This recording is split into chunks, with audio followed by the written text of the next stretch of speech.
جو بھی مجھے پکڑتے ہیں، آج پکڑتے ہیں، کل پکڑتے ہیں، میں ساری قوم کو یہ کہتا ہوں کہ آپ نے اپنے حقوق کے لیے سڑکوں پہ نکلنا ہے۔ جیل میں کیا فرق پڑے گا؟ جیل میں چلا جاؤں، کتابیں پڑھ لوں گا، بڑی مجھے ٹائم مل جائے گا، لیکن مجھے خوف یہ ہے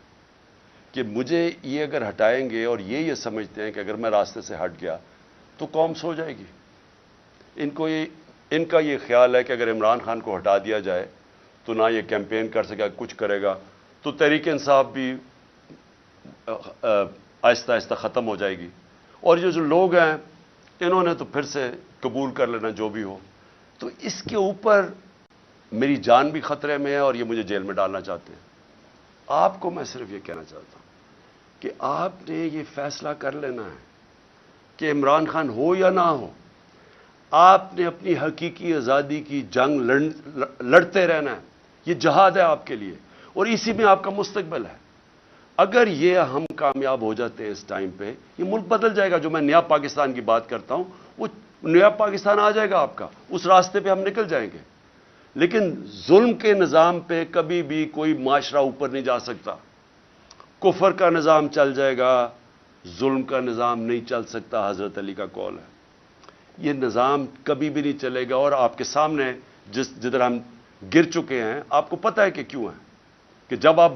ان چوروں کو این آر او دے دیں اور بیچارہ غریب آدمی جیلوں میں رہے تو اس قوم کی تو کوئی مستقبل نہیں ہے۔ اس لیے جو بھی مجھے پکڑتے ہیں، آج پکڑتے ہیں، کل پکڑتے ہیں، میں ساری قوم کو یہ کہتا ہوں کہ آپ نے اپنے حقوق کے لیے سڑکوں پہ نکلنا ہے۔ جانوروں اور بھیڑ بکریوں میں یہ فرق ہوتا ہے، بھیڑ بکریاں سارے ظلم سہ جاتی ہیں، انسان کا بڑا مقصد ہوتا ہے، وہ ظلم کا مقابلہ کرتا ہے، وہ جہاد کرتا ہے اور وہ ایک معاشرے کو زندہ کر دیتا ہے۔ حضرت امام حسین کی جو شہادت تھی، وہ ساری دنیا کے لیے، مسلمانوں کے لیے ایک چیز سامنے آ گئی کہ جو رائے حق ہے اس کے لیے اگر آپ کی جان بھی چلی جائے، آپ اپنے معاشرے کو زندہ کر دیتے ہیں۔ جس طرح علامہ اقبال نے کہا کہ وہ کربلا کی سوچ سے سارا وقت مسلمان ریولوشنری سپرٹ میں رہتا ہے، اپنے آپ کو پھر سے کھڑا کرتا ہے کہ میں نے رائے حق پہ کھڑا ہونا ہے۔ یہ سیدھی سیدھی جنگ ہے چوروں کی اور رائے حق کی، اور اس کے لیے میں پھر سے قوم کو اپیل کرتا ہوں، میں ہوں یا نہ ہوں، آپ نے اس جنگ، اس جہاد سے ہٹنا نہیں ہے، کیونکہ اگر آپ ہٹ گئے تو یہ سارا پاکستان کا مطلب ختم ہو گیا۔ پھر یہ بہت بڑا دھوکہ تھا پاکستان۔ یہ وہ لوگ ہیں جو ٹیلی فون کر کے تو فیصلے کرواتے ہیں ججز سے، یہ وہ لوگ ہیں جنہوں نے ڈنڈے سے اٹیک کر کے سپریم کورٹ کو ایک ایماندار، دیانتدار چیف جسٹس کو انہوں نے فارغ کروایا اور پھر رشوت چلائی، باقی ججز خریدے۔ میں سپریم کورٹ کو آج اپنے سارے ججز کو صرف ریکویسٹ کر رہا ہوں کہ آپ نے آئین کے ساتھ کھڑے ہونا ہے اور جمہوریت کے ساتھ کھڑے ہونا ہے، کیونکہ اگر اس وقت جو ان کی کوششیں ہیں، یہ الیکشن نہیں کروانا چاہتے، یہ الیکشن سے کسی نہ کسی طرح نکلیں گے، یہ قتل کروائیں گے لوگوں کو، یہ بڑے ناموں کو قتل کروائیں گے، دھماکے کروائیں گے صرف الیکشن سے نکلنے کے لیے۔ یہ ہر بہانہ استعمال کریں گے کہ جی پیسے نہیں ہیں تو پتہ نہیں کیا، سینسس ہو گیا تو یہ ہو گیا، یہ ہر چیز استعمال کریں گے کسی نہ کسی طرح الیکشن سے نکلنے کے لیے، کیونکہ الیکشن میں ان کی موت ہے۔ ان کو پتہ ہے کہ پاکستانی قوم ان سے متنفر ہو چکی ہے، وہ ان کے خلاف کھڑی ہو گئی ہے۔ سارے بائی الیکشن میں واضح ہو گیا کہ یہ دھاندلی کے باوجود، ساری مشینری استعمال کرنے کے باوجود یہ نہیں جیت سکتے، اس لیے یہ الیکشن سے بھاگ رہے ہیں۔ اور مجھے خوف یہ ہے کہ یہ کسی نہ کسی طرح یہ مافیا عدلیہ کے اندر پھوٹ ڈال کے، اس کو تقسیم کر کے یہ کوشش کریں گے الیکشن سے نکلنے کے لیے۔ میں اس لیے اپنے سپریم کورٹ کو کہنا چاہتا ہوں کہ اس وقت آپ کی یونٹی کی ضرورت ہے، آپ متحد ہو کے پاکستان کے آئین کے ساتھ کھڑے ہوں۔ 5 کے 5 ججز نے کہا تھا کہ 90 دن میں الیکشنز ہونے چاہیے۔ اب پختونخوا میں دیکھ لیں، گورنر صاحب کہہ رہے ہیں کہ جناب وہ الیکشنز ڈیلے کرنے کے چکر میں ابھی تک انہوں نے اناؤنس نہیں کیا، اور جبکہ سب کو پتہ ہے کہ اب ہمارے پاس جو ٹائم تھا الیکشن کروانے کا وہ کم ہوتا جا، آگے ہم آگے نکل گئے۔ 30 اپریل جانا بھی غلط تھا، کیونکہ آئین تو اجازت نہیں دیتا تھا، لیکن کیونکہ انہوں نے جان کے سیبوٹاج کرنے کی کوشش کی، 30 اپریل دینی پڑی، تو یہ اس سے بھی آگے جانے کی کوشش کر رہے ہیں۔ اس لیے میں اپنی عدلیہ کے ساتھ عدلیہ کو صرف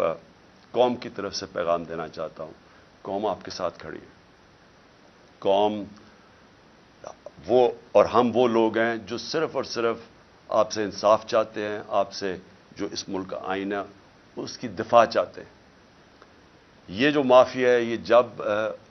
جب فیصلہ ان کے خلاف آتا ہے یہ اٹیک کر دیتے ہیں سپریم کورٹ کو، اور جب فیصلہ ساتھ آتا ہے تعریفیں شروع کر دیتے ہیں پریشرائز کر کے۔ میں آپ کو صرف آخر میں ریمائنڈ کروا دوں کہ جب جو دھاندلی کے اوپر سپریم کورٹ میں کیس چلا تھا 2015 میں، وہ ہمارے خلاف کیا، ہمیں بڑی تکلیف ہوئی۔ ایک دفعہ بتائیں کہ میں نے اس کی کوئی تنقید کی ہو، ہم نے ایکسیپٹ کر لیا۔ پھر جب میں نے اپنی اسمبلیز ڈیزالو کی اپریل کے اندر، پچھلی اپریل میں نے الیکشنز اناؤنس کر دیے، سپریم کورٹ میں کیس چلا گیا، سارا جو سپریم کورٹ میں بات چیت ہو رہی تھی وہ ساری ہو رہی تھی کہ الیکشنز میں اب چلے جائیں، اور وہ چلے جاتے ملک بچ جاتا اس عذاب سے۔ لیکن الیکشن کمیشنر نے وہاں کہا جی میں 3 مہینے میں الیکشن ہی نہیں کروا سکتا، اور وہ فیصلہ ہمارے خلاف چلا گیا۔ بڑی تکلیف ہوئی ہمیں، ایک دفعہ بتائیں کہ میں نے تنقید کی ہو اس کی، لیکن یہ ہر فیصلہ جو ان کے خلاف جاتا ہے اس کے اوپر یہ بلیک میل کرتے ہیں، نام لے لے کے ججز کے خلاف بات کرتے ہیں۔ اور اس لیے ضرورت ہے سارے ملک کو کہ اگر ہم نے اب آگے جانا ہے، اور اس کی ملک کی بچت ہی رول آف لا میں ہے۔ ملک بچے گا تب جب قانون کی حکمرانی ہوگی، وہ اس کی دفاع کرنی ہے سپریم کورٹ نے، اور ہم صرف آپ سے اپیل کر سکتے ہیں کہ یہ آپ کو ہر پریشر ڈالیں گے، ہر وہ نامعلوم افراد سے پریشر آئے گا، ان چوروں سے آئے گا، یہ رشوت بھی یہ خریدتے بھی ہیں۔ میں آپ سے ریکویسٹ کروں گا کہ قوم ساری آپ کی طرف دیکھ رہی ہے، اور ہم صرف چاہتے ہیں کہ جو سب نے کہا تھا آئین کے اندر 90 دن میں الیکشنز، اس کے ساتھ آپ کو پوری طرح کھڑا ہونا چاہیے۔ اب میں الیکشن کمیشن کے اوپر آپ تیسری بات کرنا چاہتا ہوں۔ دیکھیں، الیکشن کمیشن، مجھے جتنی تکلیف الیکشن کمیشن سے ہے کسی کو نہیں ہے۔ انہوں نے میرے اوپر، آپ نے ایلیگیشن لگائی توشہ خانہ کی، میں آج رائٹنگ میں دیتا ہوں سب کے سامنے، جس وقت یہ عدالت میں جائے گی یہ توشہ خانہ کیس باہر پھینکا جائے گا، کیونکہ مجھے پتہ ہے میں نے کوئی چیز غیر قانونی نہیں کی۔ جو 70 سال سے پاکستان کا قانون ہے اس کے اوپر چلاؤں، سب کچھ ڈکلیئرڈ ہے، اس کے اوپر ٹیکس دیا ہوا ہے، سارا کچھ، سارا ریکارڈ میں اویلیبل ہے۔ لیکن مجھے پتہ ہے کہ اگر یہ توشہ خانہ کیوں یہ چھپ رہے ہیں، بتا نہیں رہے کہ جی باقی لوگوں کے توشہ خانہ میں کیا ان کی تھی، جس وقت وہ سامنے آئے گا قوم کو پتہ چلے گا کہ توشہ خانہ میں باقی لوگوں نے کیا کیا ہے، باقی حکم جو پرائم منسٹرز تھے، جو پریزیڈنٹس تھے، جو آرمی چیفز تھے، یہ کیا کرتے رہے توشہ خانہ کی گفٹ سے۔ وہ انشاءاللہ اگر یہ پورا کیس کھلے تاکہ پتہ تو چلے لوگوں کو توشہ خانہ کیا ہے۔ تو مجھے بڑی تکلیف ہے کہ میرے اوپر انہوں نے، کردار کے اوپر انہوں نے یہ جو اٹھایا ہے الیکشن کمیشن نے، اور پھر فورن فنڈنگ، یہ بھی ہمیں گھسیٹا ہے میڈیا ٹرائل کے تھرو، پتہ چلا وہ فورن فنڈنگ ہی نہیں ہے، اب پتہ چلے پروہیبٹ